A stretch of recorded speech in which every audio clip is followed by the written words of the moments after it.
ശ്രീ ചക്രപാണി, മുൻകാലം താങ്കൾക്ക് ഓർമ്മയുണ്ട്, ഇവർ പ്രതിപക്ഷത്തിരിക്കുന്ന ഘട്ടത്തിൽ വിമർശിച്ച രീതിയോ ഭാവമോ എങ്ങാണമാണോ ഇപ്പോൾ ഇത്തരം വീഴ്ചകളെ ചൂണ്ടിക്കാണിക്കാൻ ഇപ്പോഴത്തെ പ്രതിപക്ഷം ഉപയോഗിക്കുന്നത്? നമുക്ക് ചർച്ച വൈൻഡപ്പ് ചെയ്യാം. ഒരിക്കലുമല്ല. പ്രതിപക്ഷം കുറെ കൂടി മര്യാദയോടുകൂടിയും നിഷ്പക്ഷവുമായിട്ടും വളരെ വസ്തുതാപരമായിട്ടുമാണ് വിമർശിക്കുന്നത് എന്നാണ് എൻ്റെ അഭിപ്രായം.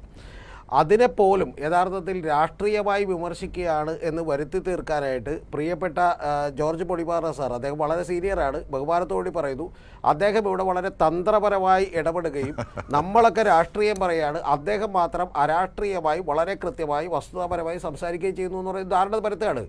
എൻ്റെ സാറേ, ഞാനൊന്ന് തിരിച്ചു ചോദിക്കട്ടെ. മുതലപ്പുഴയിൽ ഒരാളുകൾ അപകടത്തിൽപ്പെട്ട് 10 പേരെ കാണാതായപ്പോൾ അതിന് 14 മണിക്കൂർ വൈകുമ്പോൾ ആരുടെ ഒപ്പമാണ് നമ്മൾ നിൽക്കേണ്ടത്? നമ്മൾ മുഖ്യമന്ത്രിയുടെ ഒപ്പം നിൽക്കണോ, റവന്യൂ മന്ത്രിയുടെ ഒപ്പം നിൽക്കണോ, അതോ മുതലപ്പുഴയിലെ ജനങ്ങളുടെ ഒപ്പം നിൽക്കണോ?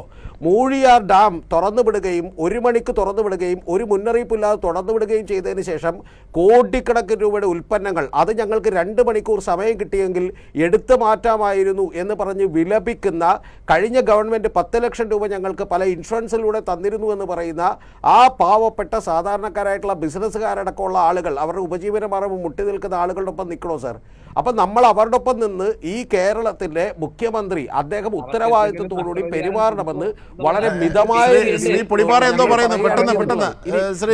കാര്യം കൂടി ഈ അദ്ദേഹം പറയൂ ശ്രീ പൊടിപാറ. അവർക്ക് ഈ കെടുതി അനുഭവിക്കുന്ന വ്യാപാരികൾക്ക് നിങ്ങൾ അന്ന് ചെയ്തതിനെ ഞാൻ സ്വാഗതം ചെയ്യുന്നു. അങ്ങനെ എന്തെങ്കിലും ചെയ്തിട്ടുണ്ടെങ്കിൽ ചെയ്തു എന്നാണ് ഞാൻ മനസ്സിലാക്കുന്നത്.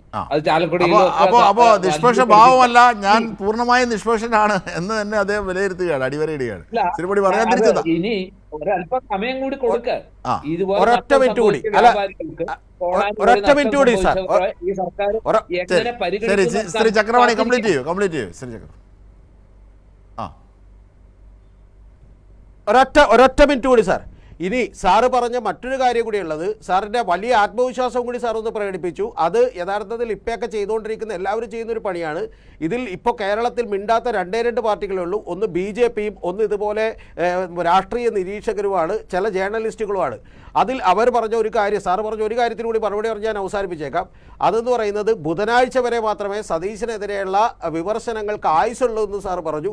അതൊരു വല്ലാത്ത പുകഴ്ത്തലായിപ്പോയി. ഈ ബുധനാഴ്ച അദ്ദേഹം വന്ന് മറുപടി പറയാൻ പോകുന്നത് 80 ലക്ഷം രൂപ വാടക എന്തായാലും ഒരു മാസം കൊടുക്കണം, അപ്പം ഞാൻ ഉപയോഗിച്ചാലും ഉപയോഗിച്ചില്ലെങ്കിലും ഒരുപോലെയാണ്, അതുകൊണ്ടാണ് ഞാൻ 4.5 മണിക്കൂർ പറക്കാൻ വേണ്ടിയിട്ട് ഈ പറയുന്ന ഹെലികോപ്റ്റർ എടുത്തത്.